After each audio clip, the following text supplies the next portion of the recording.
12 kabataan ang nahuli habang kinukuyog ang isang lalaki sa Santa Ana, Maynila. Ang ginagawa pala nila, initiation rites umano para makapasok sa kanilang grupo. Saksi, si John Consulta, exclusive. Pasado alas 11 ng gabi nitong February 2 nang makuha na ng CCTV ang kumpulan ng mga lalaki sa Santa Ana sa Maynila. Pero maya-maya lang, tila kinukuyog na ang isang lalaki. Kalaunan, may dumating na miyembro ng Tactical Motorcycle Reaction Unit.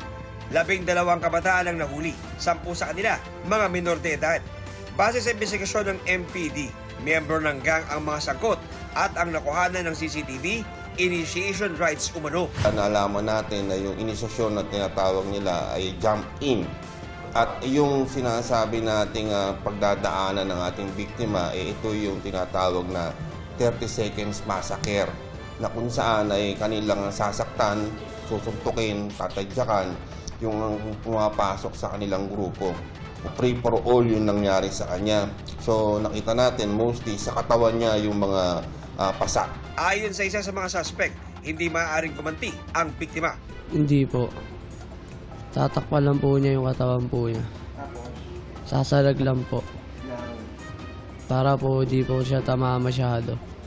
Para lang po mapakita na karapat-dapat po sila na talagang nakapasok po sa amin.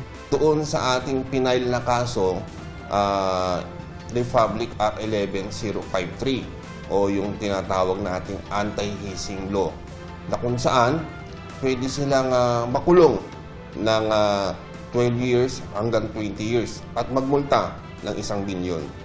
Mataas ang penalty nito, marami ng buhay ang nasira dito. Hindi lamang yung biktima nila, pati yung mga involved dito.